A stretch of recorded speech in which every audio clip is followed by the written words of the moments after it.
I wonder if you've ever heard the statistic, as I have, that on average it takes 21 days to form a new mental habit. Have you heard that? I bet you have. Most of us have heard it. Many of us have actually repeated that, assuming it to be true.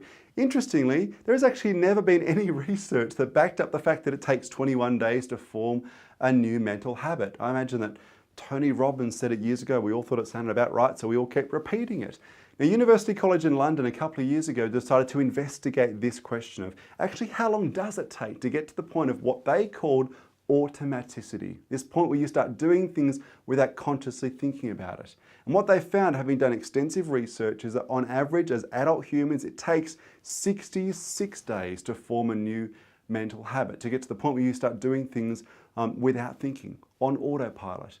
And while for some of us that actually makes us far more efficient in our roles, it can be a dangerous trap as well, something I often refer to as the autopilot trap. Now, Professor Bruce Lipton, a neuroscientist at Stanford University, has found that up to 95% of the things we do every single day in our roles, we do without engaging our conscious brains. We do them almost on instinct, without thinking. Now, the challenge is there's a difference between being in a groove and being in a rut, and that difference is intentionality.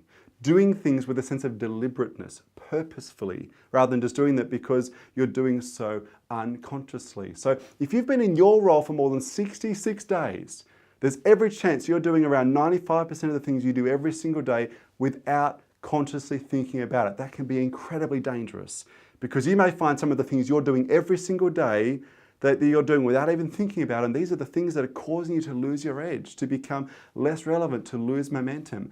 But it's not just the stuff that you do unconsciously, it's the stuff that you've stopped doing. In fact, when I'm working with clients, and particularly clients whose growth has stagnated, where things have got a bit stale, the question I always start with asking them is this question here: what have you stopped doing? I mean, you think about it, back to the early days when you're first getting started, before you knew any better, what are the things you used to do that as time has gone and as you become more specialized, you've started to go into that autopilot mode, some of those basics that you used to do before you knew any better have actually slipped off the radar screen, and you've not even meant to stop doing them, you just naturally have. Because some of those basics, they were part of the secret formula that made you successful in the first place. And I was working recently with a group of financial planners, financial advisors, and I asked them this question.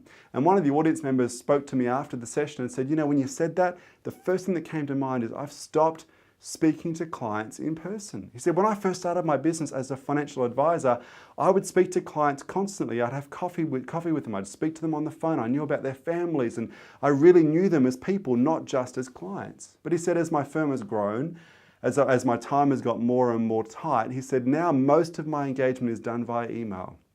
The challenge with that is, he said, this is a high trust business. This is a relationship business. And he said, I realized in the last few years our growth has somewhat stopped.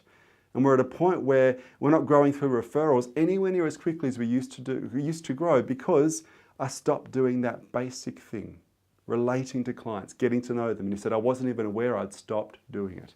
And so now I ask you this question: what is the autopilot trap for you? What are the things that you're doing right now unconsciously that may be causing you to lose your edge? But more importantly, what are the things unconsciously you've stopped doing? What are you no longer doing that you used to do? Is it possible those are the very things that are the secret to you getting to the cutting edge and staying there?